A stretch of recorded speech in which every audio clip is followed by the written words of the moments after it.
Hi everybody, welcome to Whiskey Gulch. I'm Kenny Hull, and by request, I'm going to do a video of grinding a blank. Just a heads up, it's going to be really, really noisy. And so hopefully that doesn't affect the video too much. Hopefully you will bear with me and continue to watch. I will try to speak loudly so that you can hear when I show you the blank. I'll show you what I am doing as best I can. I do have limited ability to put the um, camera facing that as much as I want to, but we are going to try it. From here, I'm probably going to get in the way a little bit. Also, if I'm speaking loudly, it's because I have an earplug in. I only need one now, but it is in. So I'm going to start with this. I do have a trim saw. I don't think a trim saw is necessary. You can get a scoring tool, a tile cutter will work fine. In fact, you can actually score this on a round and use the tile cutter and it'll break. I did happen to pick up a small trim saw that is like really perfect for here. So I'm going to go with that. First thing that I want to do is grind my outside shape. This is a very basic shape blank. Later on you can get into, the clip points and, maybe some of the really dramatic curves as you get better. But let's start here. I'll take a couple of steps and I'll try to show you what's going on.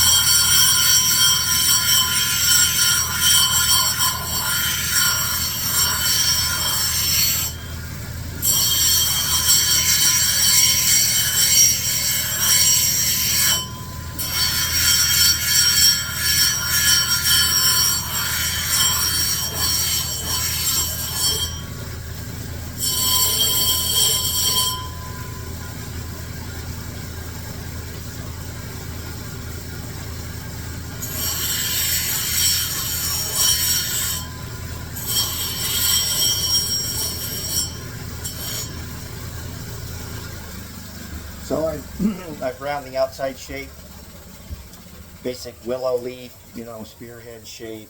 I don't know what you want to call it. So how I do it is I like to make this one grind, right? Unless of course I'm doing a finger notch, but that's later on. I like to make that one grind, both sides, and get it to the shape that it's going to be. Now, when I'm done flaking, it will be narrower as I remove some of the edge when I flake. I also like to grind the back. It's not necessary, but if there's any hidden fractures that I'm not aware of, I don't really want a piece to come off and, make me leak. All right, next step.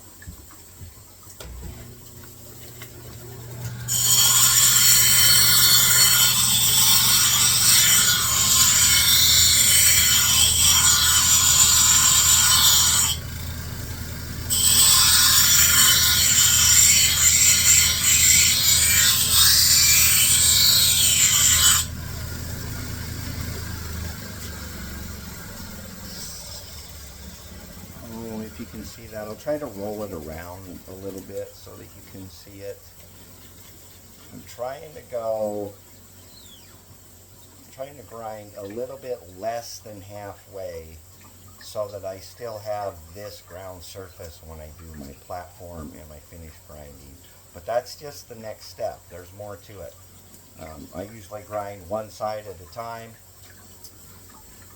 When in the beginning I was taught to do half of one side and half of the other, and flip it half and half, and then I flake the same way too, but I found it better and get better results when I do one side at a time.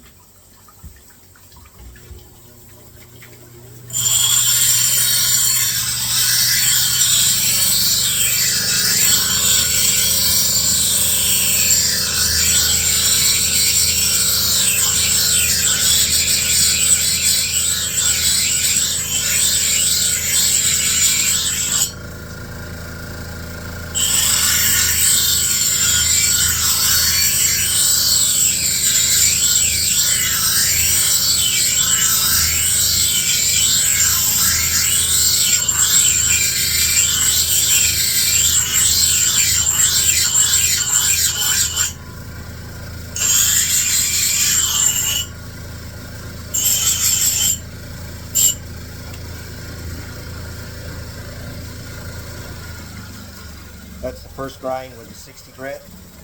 You can see it's, so from here to center, it almost looks like that's a flat surface, but it's not. There is a slight amount of dome, and it's because glass breaks on a curve. I know that if you watch some other videos, you heard this information, and the videos that I'm talking about did not apply to what was happening in that video. But we're going to do this. So I'm on my 60 grit. I'm going to take a rough go at the back side, and the 60 grit is really good at taking out the edge if I get too close. So I'm going to leave it a little bit thicker, and I'll finish up this side with the 100 grit. I'll also touch this with the 100 grit, and then I'll stop before the next step.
Okay, first side, right, looks pretty pristine and fine. This side, you're going to notice it's got a little bit more dome. It's got a wider spot in the middle. I'm just going to say this. I said something on somebody's Facebook post the other day. It was a little bit contradictory, but not really. I don't intentionally grind a ridge in the middle. Sometimes it just works out that way. I don't think it's necessary. In fact, Emery Coons would say, don't grind the middle, and we would do blanks just like this. And he would flake from this with the platform set up on the edge. I'm trying to do something a little bit finer, and I'm trying to get that out there for you guys to see. So now we're going to go to the 100 grit, 60, 100, and 320. But we're going to do 100 grit first.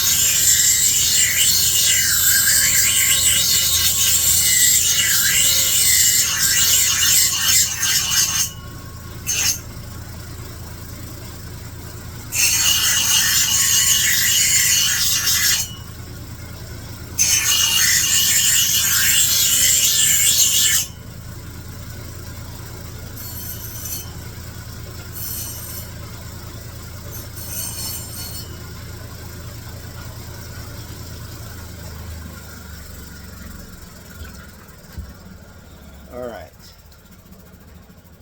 I'm no longer sure which side was the first side.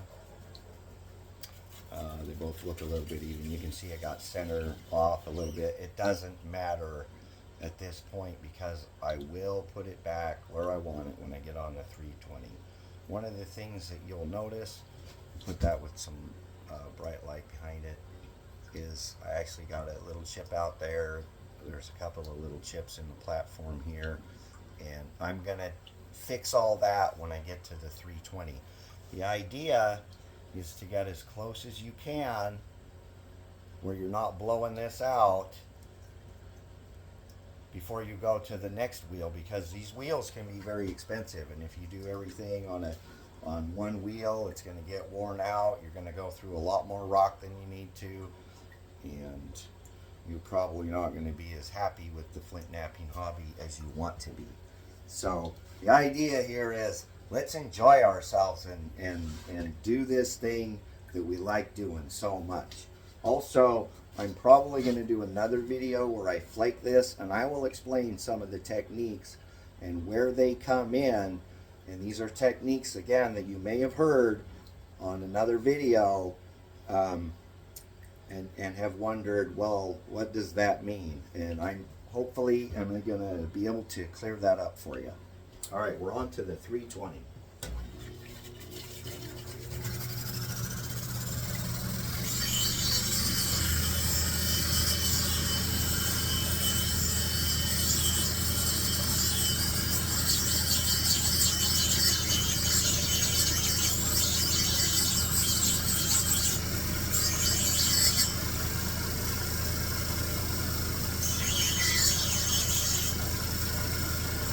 Trying to take out as many scratches as I can. See the difference in the surface now?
All right, that's a 320 finish right there.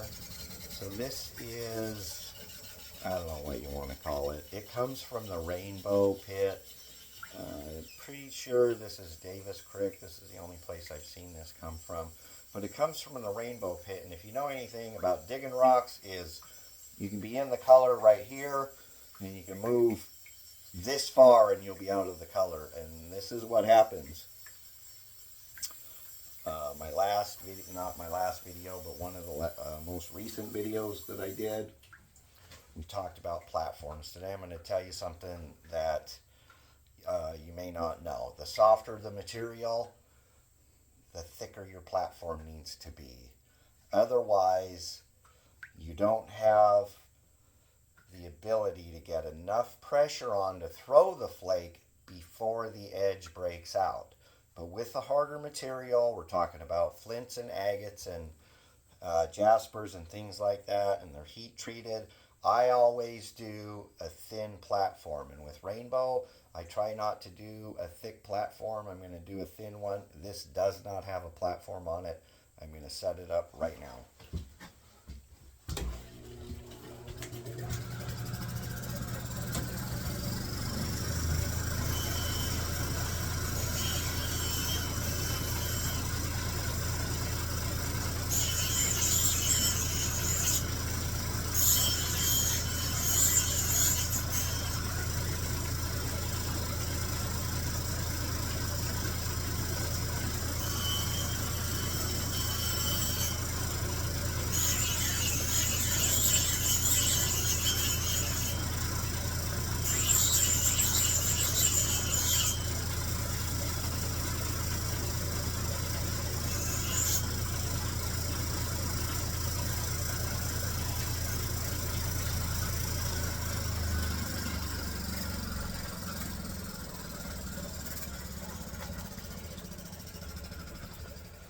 I want to explain this real quickly before I go any farther.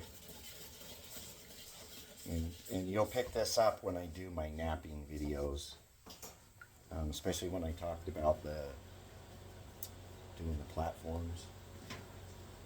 Take the earplug out finally.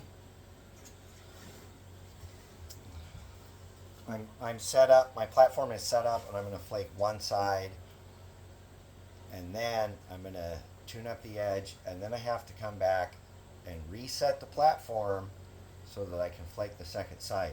But the grinder's right here, so it's not a tremendously big deal. One of the things I want to explain is these wheels are 8 by 1.5. This surface across the face of the wheel is flat. It may have looked like I held that flat when I did my grind. Let me switch hands so you can see, but I don't. When I do it, I'm going to do an exaggerated motion so you see, but it's actually very fine motion. I turn it, and I turn it, and I do little facets as I turn it. And then the finer the wheel I get, I'm able to do those. And I do the same motion all the way through as I roll the blade just a little bit each time. Let me see. I think that's it. And the reason that I said that is, as I pointed out earlier, this surface is not flat. And the reason is because glass breaks on a curve, and that's also a reason why it's okay to have a rounded top. So if your first flakes go a little bit past center, a lot of times they'll come back and they'll stop at center.